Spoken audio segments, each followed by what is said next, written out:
Have you ever wondered how to make someone look old? In this video, I'm going to go through some ideas for what you could do or think about in the process of drawing your basic head to describe age, outside of what I think is pretty traditional, which would be wrinkles. So sometimes wrinkles are cool, but can get a little overused. So it might be more fun to think about some different areas of the face that we could tackle or look at a little bit that could say age in a slightly different way. So I think that the easiest way to think about age is really the difference of the skull being present or absent.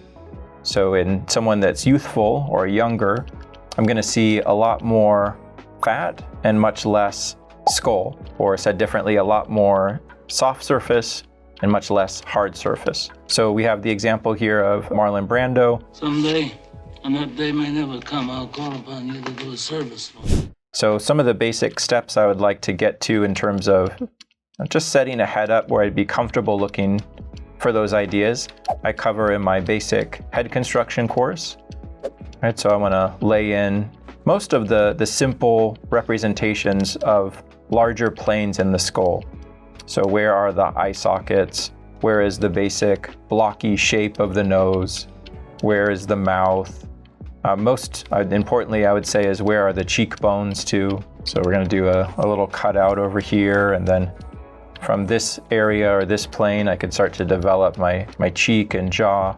My jaw here is this, and then maybe in this we'll look at the cheekbone more as a simplified pair of glasses that may come from that top point of the jaw or bottom of the ear, and then make a decisive turn with that front plane of the face to become the bottom of the socket. This would be the temple. And the awareness of the skull here would be pretty important. You don't have to draw it exactly, but knowing the important moments or points where you're going to see skin or flesh start to pinch or hang a bit can make an impact for creating age or avoiding making your drawings look too old. This would be my basic denture sphere. We could put a mass in this area, which would be a summary form for the teeth and what the teeth are contributing to the front plane of the face. And then below that, we would have the chin. So the chin can also be some kind of simple form, egg, cylinder, something just to summarize the impact that the look of the skeleton or the bone would have in that area. So what I would avoid to make the aged face, an over-reliance on wrinkle or lines like these, I think can become noisy to your face, and in some cases can maybe start to dispel or hurt the feeling of form or the illusion of form by becoming too much of a distraction, disassociation from the larger surfaces. Points I do like to focus on would be, especially the area around the cheek. So that's something in this that I really want to draw your attention to, specifically this area, right? So the idea that when we're younger, right, we'll have this cashew form of the transition of that cheek from side into front, hidden, right? So if we just kind of slide down briefly, you can see a younger version of Marlon Brando's face. Tried to find a similar view with some similar lighting, although not nearly as harsh. But if I look at this is completely smoothed out, right? So it's very difficult to kind of see that plane change. I can because of the gradation of value that kind of smooths that turn out. But look at some of the contrasts, in between that, where we would see in this very different feeling to surface. Surface in this one is very kind of wobbly, ins and outs that are much more dramatic and impactful. So the cheekbone becomes key to understanding some of what's happening here. Revealing the presence of this bone, I think automatically ages your figure, whereas the youthful version of this same face would have fat that covers and pulls up and then suffocates or hides that bone beneath. So specifically in this area, what would be happening is that is revealed. Now I have a top plane. That gives me a lighter area and then a slightly darker area. I always follow that up with what feels to me like a pull and a dip, where this drops down and then also feels like it's sunken, right? So it kind of made like a little arrow, and then the pull of the skin moves that way. This is because or due to the fact that there's a piece of fat that would normally protect this that is dropped and slid down the face. So in that direction. The fat that I was discussing earlier that would normally cover all of this in the picture below in a youthful depiction of the same character is now slid, so it will fall this way and is gathered on the side of the nose. And this is called the malar fat. So if I look at this strip, which is over here, that would be where this fat has come to settle. So we have that kind of moving or shifting from high in a way that smooths out or at least evens out the presence of that bone under, and then starts to fall and collapse up against that area of the nose and becomes, in this depiction, a more parallel form. Kind of finds its way up and into the nose and then creates the line that meets with that bottom of the socket area. So that's the transformation, right? If you wanted this to be, or a character to be older, you might emphasize, again, gravity and the movement, the gesturing of those shapes of structural fat around the face. If you want it to be youthful, you could take this same piece and just smooth it up into the ear and kind of erase or hide all of those forms. The fat that surrounds the eye is also going to start to see an impact of gravity, right? So we have mostly focus on 5 major areas of fat in my course that surround and kind of cushion the eye. So regardless of the fact that there is an eye, right, we don't want to focus too much on the eyeball itself. That's not demonstrating age as much as the context here, that the fat underneath is starting to fall and push. Right, so that's creating a series of pinches or wrinkles that would also communicate the skull as a hard surface form because it's pulling tighter against it. Right, all of this bone, forehead, becomes more prominent as, just like the cheek, as the fat underneath pulls and creates that tighter relationship of the skin to it. So all of this without the thought of, having to resort to creating a number of wrinkles. Again, nothing wrong with wrinkles used sparingly or used artfully, but the big picture idea of what's happening with the skull might get you to the look that you want a little bit faster. Other areas that can have an impact, seeing the face from this angle, might be if we start to look at around the area of the mouth. I know in this movie that Marlon Brando put something in his mouth to create a different cadence of speech or look to his mouth, but we'd still have in this what looks to be the appearance of the buccal fat here. So that's a pocket of fat that lives on the outside corner of your mouth that also looks like it's begun to suffer the effects of gravity and fall a bit. And then below that, we could even start to observe maybe a little bit of jowl fat, which would be a pocket that normally would be above the jawline, but in older people or in age, as we all age, will start to dip or drop below the line of the mandible. And so I always feel that breaking this straight line up, that straight line there for your jaw or your mandible shape, always gives me a good feeling or suggestion of later stage of life. So you can even feel the way that form kind of drops and then has a bit of a volume here and then kind of moves back and up and kind of re-engages with that corner area of the mouth. So the jowl fat would drop just as a result of a lifetime of talking. So the reason now that I could say that there's a difference, and specifically that kind of S curve that I made there, is that we're seeing more of the cheekbone. So as the cheekbone stands out, I get more of the reverse. Without the fat to cover it, I just have a greater look or a greater experience of the contrast of bone versus muscle, right? Versus one versus the other. So this undulating surface, right, mixed with the maintenance of a sharper, tighter corner where there'd be bone, and then contrasting that with a looser, softer sag, right, for these specific areas, is always the way that I try to assign or describe difference in age. It's not that the face is melting, although it may kind of look like it. It's just that these areas of skin and fat are starting to succumb to gravity, right? Where I looked at in contrast, right now, here you could see there's almost no visible presence of the skull. I don't see much more than a slight wobble from the malar onto the mouth. I don't see a droop or a drop for any of the buccal fat. The jawline looks pretty unaffected. There's nothing that kind of dips below that. In terms of the surface here, it's a really pretty even, smooth surface. There isn't that big gap or valley as that transitions from one into the next. And then around the area of the eye, it's very kind of smooth up and in here, right? There isn't a large droop of fat herniating against the skin or starting to pull towards the bottom. So my difference in terms of understanding and working with age is really trying to address, I would say, these 3 forms and then the presence and awareness of bone around the temple and top of the cheek. Now that we could also start to think a little bit about shadow.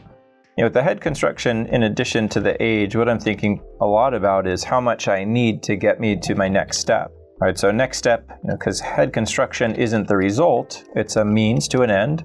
Right, so it's in order to say something else that you might venture on discovery of all the planes of the head, whether that's to say something about more rendering, about more painting, about invention. I like to work up just enough where I'd be comfortable maybe dropping a light source on top. On this side, I can also see kind of some shapes and overlap caused by the drop of some of that skin or fat under the eye. On the contour on this side, I can also see the corner of that cheek. So that cashew form over here, related, mirrored across, that would give me that same hard surface. And then beneath that, I would also look at, here's the comparable area of the malar fat. So if I take this, pick it up, drop it over, that's my fat. And then here's the nasal saddle.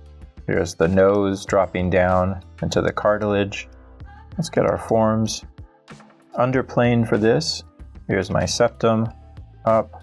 Here's the nostril pulled back. And then that's going to meet up and connect with that area of the malar. You start to see how that might have a nice gesture into it, one into the other. There's that corner of the nose. And then in this one, here's our mouth. Think about planes. There's our philtrum shape. And then this kind of heaviness to the outside corner of the mouth. So on this side where I push my buccal fat, that also would become part of the contour. So even the contour, if you're interested in the contour, more direct drawing, I am too.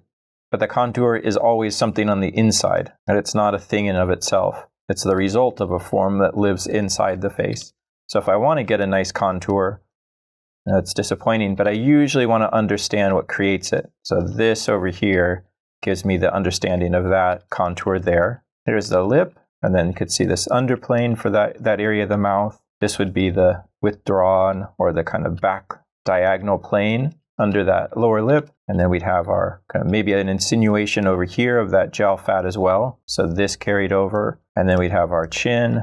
We've got some ear planes in there. Not too much. I mean, in terms of aging, the ear will get larger. So if I'm looking to age a character significantly, I mostly would keep the ear proportioned between the brow, top of the brow, bottom of the nose. But for an older person, I might start to push that or extend that. And then, we could keep a pretty simple mapping of the hair, just trying to catch the surface of the head. I'm always just trying to map a graphic shape that has some perspective integration lines with the forehead or the skull. And then lighting for this one, we have maybe it's top. So I think this is an excellent example of lighting used to tell story. All of this is just sphere, cylinder, box. So what's the top of the forehead? It's just a ball. So that's going to be a soft edge. Right, so what I'm trying to do with edge is the same thing I do with line. Line or edge, I'm always thinking about the turn of surface. Right, so you think all the areas of my drawing, they always are followed by something that crosses or turns to think about the directional shift of form. Edge is the same, and I'm almost always doing the line and thinking about the way it walks across surface so that it's prepped for when I start to work with edge. So that edge stops here because it's meeting another surface that's pushing out. That would be the brow, the projection of the brow. So that becomes the bottom of that ball, in other words. And then there's a bit of a cast shadow or something from that forehead. And it turns here. This feels more like a cylinder. So that's a quicker moving form out and over on the brow. And then the brow itself is, I think a little bit sharper, but maybe we can keep it at a cylinder. There is skin and muscle here. The keystone would be back here. It's in halftone mostly. But in these, I would want to think about the larger shapes that results from all of my hard work on use of line underneath. The study of age in this one is useful, right? But it's still an analytical investigation or an analytical look at how age is produced. This would be the necessary step following. What is the phenomenal result on the outside with light and shadow? So maybe we get a little cast or drop shadow off the keystone, maybe the cast shadow from the nose onto the top surface of the cheek over here. Maybe this becomes a soft edge to turn that cheek away. Maybe that becomes, right, this is another soft edge across that malar fat on the far side of the face. And then a lot of the edges kind of get a little blurred or more lost in here. Let's light the bottom of that nose. This would be a ball. So that has, look at the wrapping line of this, kind of goes across a ball. So that would jump now onto the firm shadow edge of the nostril as it turns down and under. And then that will create a cast. So that comes out over the ball of the mouth. It's a little high. I will bring it like this, up, and then dips into the philtrum shape. So again, edge that is hard edge, cast shadow edge, but still a descripted follow of surface. That jumps the top plane of the upper lip. So we cover in the head construction course the idea that the lips up and bottom or top and bottom are with a thickness. They have a top plane and a bottom plane, and that's instrumental for how I think about lighting. So this could be a box right at that same plane change. And that dives and drops into the node of the mouth. But then that form shadow creates a cast shadow, and now that's casting across the plane, the projected forward plane of the upper lip out, and then that turns into a form shadow where that lip starts to change. And so now my edge is thinking, which one is it? Cylinder, box, or sphere? This lower lip looks like a cylinder. But another thing you could do as you get further down with your edges is start to make them just darker in general the further down the form I get, so they think about light dissipating, right? So I don't want everything to be really stark and crisp and clear up here. I want it to feel like light weakens the further it gets from that really intense bright light source above. Cast shadow on this side, the shape of the nose compromised with the shape of the face. So that comes forward, then it kind of meets up. I like how it meets up with that form shadow edge around the outside of the buccal fat on the other side. So that would all be coalesced into a shape. And then we'd have a cast shadow from the form of the kind of outside corner of the mouth coming out across the chin. The chin is a box that comes forward on men pretty dramatically and then back. And then we pick up a form shadow here. And this form shadow would be a ball. But maybe I just push that value a little bit more. Create the feeling or the association with light being weaker in this area. And then just, I'm going to light my fat. Sounded weird? We can light this area of fat. And then maybe show how that relates to the groups in with the shape under the mouth. So this would get fuller, kind of back and up, and then it starts to hit in with the back of the jaw, right? Kind of the area around the masseter. Then let's finish off here around the eye. So a lot of that hot light above is creating a cast shadow from the skull onto the planes of the nose, down. So this hits with that malar fat that's dropping. You can see how this buckles and changes to kind of dip around and across the fat that starts to drop underneath the eye. That's the lack of that orbital septum getting weaker. And then how this line picks up and rolls across what would be some of the lateral fat on the outside of the eye, caused by a cast shadow from the upper lid. And then that would be a form shadow for the upper lid. And then we'd have a cast shadow above from the socket onto the upper lid. So all C curves and S curves still going across those forms. And then when you're done, you can just do your paint bucket or just kind of paint it in with one value. And this would be my staging for a light and shadow drawing. All right, so I'd get my 3 values. This would be me keying the drawing, just starting it. So now I'd have my light or my whitest white, which might be the light of the page in my drawing, or in the picture, it might be the forehead is the lightest area. I have my darkest dark, which is the core shadow. It's that value 9 or 10, and then I have an average value 5, which would be the fill value here. And then once I have this, I would decide, I usually just render one side of the value scale. So I would develop the halftones in the light, or I would develop the darker halftones in the shadow for the purposes of creating a focal point and not creating a lot of competition around that area. So I would want the focal point to have more information, crisper treatment, and then everything else would be less specific, less important. So for example, if you wanted to work in the halftone, then I would just start using that softer edge to describe the turns. So what I did with line here is being developed now with value and edge. That just describes the surface turning down and then out, right? If we break up the values into 1, 5, 10, I gave you the 3 keys. And now I'm to decide that I'll add, let's say 2 and 3, or maybe 2, 3, and 4, or maybe just start by adding an additional value in the light.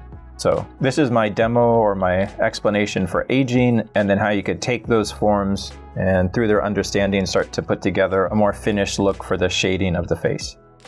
This course will help with any number of things. It could be invention, building more of a backbone and a scaffolding to the way that you think about your light and shadow. You're going to be learning a step-by-step approach that will take you through how to understand the proportions of the face and then address the features as sculptures that will be set on top of those primary forms.